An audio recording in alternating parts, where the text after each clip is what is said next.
Magandang araw mga ka-aerial defense, may ibabahagi na naman ako sa inyo.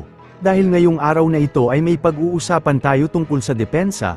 Buong video ng flyby ni President Marcos sa Malampaya sa West Philippine Sea inilabas. Nagsagawa ng flyby inspection si President Bongbong Marcos sa Malampaya Natural Gas.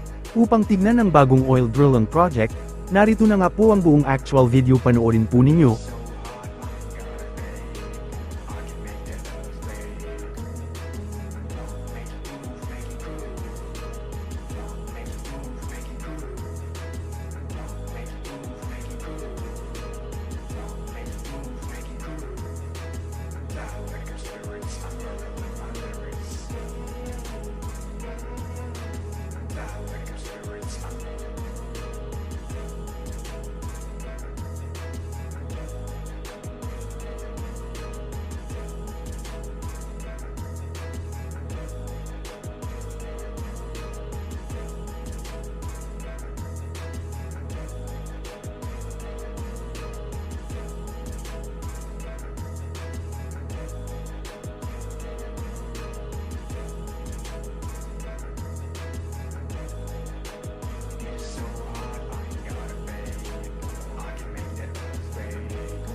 Nagsagawa ng flyby si Pangulong Ferdinand Marcos Jr.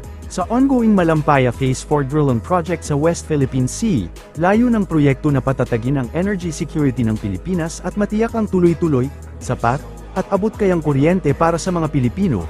Kasama ni PBBM sa isinasagawang flyby si Energy Secretary Sharon Garin.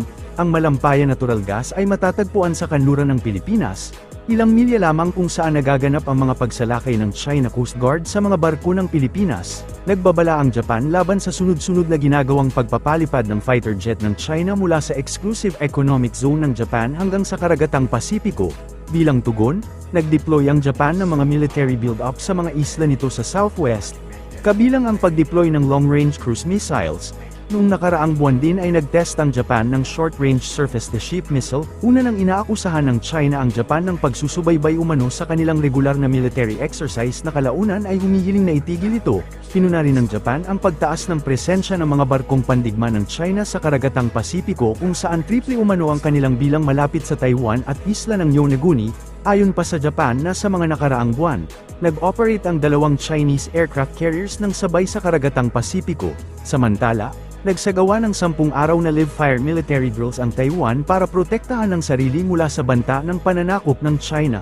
Dagdag pa rito, binanggit ang aktibong military operation ng Russia sa paligid ng Japan, kabilang ang paglabag sa Japanese airspace noong Setyembre ng nakaraang taon.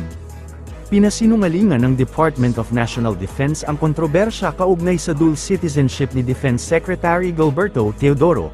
Sa isang statement, ipinaliwanag ni DND spokesperson Asek Arsenio Andulong, na isinuko at tinalikuran na ni Secretary Teodoro ang kanyang Maltese passport bago pa man maghain ang kanyang kandidatura sa pagkasenador noong 2021, para sa halalan noong 2022. Ayon sa defense official, ang existence ng naturang pasaporte ay isiniwalat sa Bureau of Immigration at COMELEC bago ang 2022 elections, gayon din sa Committee on Appointments bago ang kumpirmasyon ng kanyang appointment bilang Defense Secretary. Saad pa ni Asek Andulong na ang motibo ng naturang rumor ay malinaw at batid ni Secretary Teodoro. Ang timing din aniya ng paglabas ng naturang article hinggil sa umano'y dual citizenship ng kalihim ay nakadagdag sa nasabing motibo. Base sa lumabas na article, nakuha umano ni Teodoro ang kanyang Maltese citizenship sa pamamagitan ng Golden Passport o Citizenship by Investment Program ng European country. Sa ilalim nga ng batas, pinagbabawalang magkaroon ng dual citizenship ang mga humahawak ng posisyon sa gobyerno, lalo na ang mga nasa gabinete. Natural, syempre nakakagalit dahil unang-una, hindi ito totoo. Pangalawa, na hindi man hiningi ang side ko, ito'y broadsheet, ano? Mm-mm. Hiningi yung side ko bago inilabas yung article. Tapos, kahapon, nung nailabas na, humihingi sila ng statement dito sa kay Asik Andulong, no? Mm-mm. Bakit ko na naman, nilibel na nga ako, tutulungan ko pa. Kung sana ako'y tinanong, antemano, papaliwanag ko at papakita ko lahat ng katibayan sa kanila.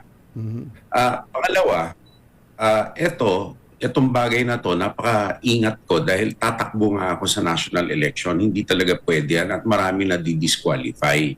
So, ginawa ko yung proseso na maaga, knowing it takes time. Ni-renounce ko yung dito sa BID at ipinarevoke doon mismo sa bansa na yon kasi ayaw nila ng ganong klaseng patakaran. So, noong bago pa ako nag-file, nandyan na yan. Ni-renounce ko na. Tapos, kinonfirm ako, I answered na nagkaroon ako ng passport at wala namang visa, na-confirm ako. So, katakataka, ito'y hindi lang fake news kung hindi smear campaign. Kasi hindi hiningi yung side ko na pwede ko naman ipaliwanag. Basta na lang nilabas at alam nila na pupulutin ito eh. Para sa mas madaming update tungkol sa ating depensa, paki-follow at like muna ng aming page na nasa description na ang link. Huwag mo na rin kalimutan mag-like, share and subscribe. Pindutin mo na rin ang bell para updated kayo sa aking mga bagong video. Maraming salamat po.